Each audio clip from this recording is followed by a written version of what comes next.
আলহামদুলিল্লাহ, 2026 সালের শবে বরাত 3 ফেব্রুয়ারি। তো অনেকে জানতে চাচ্ছেন শবে বরাতের নামাজের সঠিক নিয়ম কি, কোন সূরা পড়তে হবে, কোন পদ্ধতিতে পড়তে হবে। অনেক মা বোন এই বিষয়ে জানতে চাচ্ছেন যে শবে বরাতের নামাজের নিয়তটা কিভাবে করব, কতটুকু নামাজ পড়ব, 20 রাকাত পড়ব না 70 রাকাত পড়ব, 4 রাকাত পড়ব না 20 রাকাত পড়ব। এ নিয়ে অনেকে বিভিন্ন প্রশ্ন করছেন। তো আজকের এই ভিডিওতে সম্পূর্ণ ডিটেলসে বুঝিয়ে দেওয়ার চেষ্টা করব ইনশাআল্লাহ। তাই না টেনে সম্পূর্ণ ভিডিও দেখার অনুরোধ রইল। তো দেখুন, লাইলাতুল নিসফে মিন শাবান, যেটা শাবান মাসের মধ্য রজনী, যা অত্যন্ত গুরুত্বপূর্ণ। এদিন আল্লাহ সুবহানাহু ওয়া তাআলা দুনিয়ার নিম্ন আকাশে নেমে আসেন, এসে তার বান্দাদের ডাকতে থাকেন, কে অভাবে আছো, কে বিপদে আছো, কে দারিদ্রতার মধ্যে আছো, কে অসুস্থতার মধ্যে আছো। এভাবে আল্লাহ সুবহানাহু ওয়া তাআলা ফজর পর্যন্ত তার বান্দাদের ডাকতে থাকেন।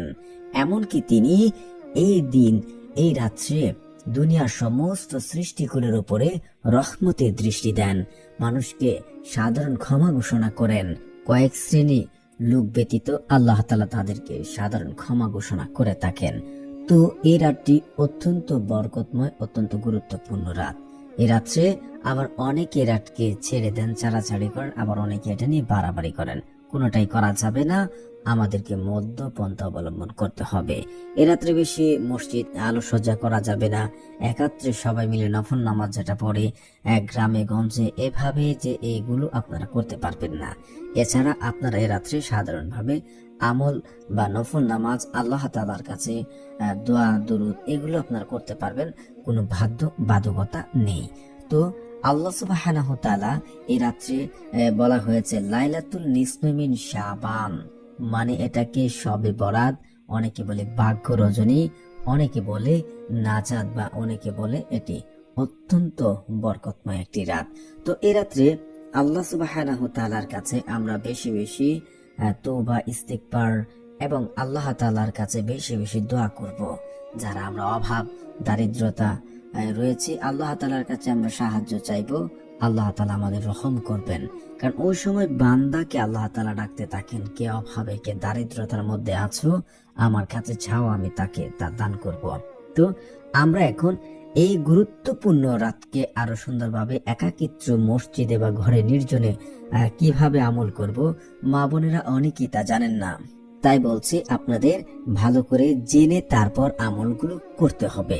তো দেখুন, লাইলাতুল নিসফে মিন শাবান, শবে বরাতের নামাজ মহিলা বা পুরুষ কিভাবে পড়বেন, এটা অনেকে হয়তো ভালো করে জানেন না। কোন সূরা পড়বেন, কি আমল করবেন, কিভাবে পড়বেন, এগুলো অনেকে ভালো করে বুঝতে চান না। তো দেখুন, আপনারা প্রথমত 4 রাকাত, 2 রাকাত করে আপনি 20 রাকাত পর্যন্ত পড়তে পারেন। যদি আপনি বেশি পর্যন্ত ইবাদত করেন, যদি ফজরের নামাজ মিস করেন, তাহলে কিন্তু সবকিছু শেষ হয়ে গেল। তাই আপনি 2 রাকাত করে আপনি 20 রাকাত পর্যন্ত নামাজ পড়তে পারেন। যদি আপনার সম্বলে কুলায়, আপনি আরো বেশি পড়তে পারেন। তবে এখন আমি আপনাদেরকে বলবো যে 20 রাকাত পড়তে পারেন, 12 রাকাতও আপনারা পড়তে পারেন। এখানে কোনো বাধ্যবাধকতা নেই, আপনাকে কেউ জোর করবে না, আপনার কোনো গুনাহ হবে না, আপনি 12 রাকাতও পড়তে পারেন। তো আপনাদেরকে বলছি যে নামাজ কিভাবে শুরু করবেন। প্রথমে আপনারা ভালো করে উজু করে আসবেন, তো অবশ্যই নামাজের জন্য উজু প্রয়োজন। তারপর যখন দাঁড়াবেন, এইভাবে নিয়ত করবেন, নাওয়াইতু আন উসাল্লিয়া লিল্লাহি তাআলা রাকাতাই সালাতিল বারাতিন নফলে মুতাহাজ্জিন ইলা জিহাতি কাফাতি শরীবাতি, আল্লাহু আকবার। আমি আবারও বলছি, নাওয়াইতু আন উসাল্লিয়া লিল্লাহি তাআলা রাকাতাই সালাতিল বারাতিন নফলি মুতাহাজ্জিহান ইলা জিহাতিল কাবাতি শরীবাতি, আল্লাহু আকবার।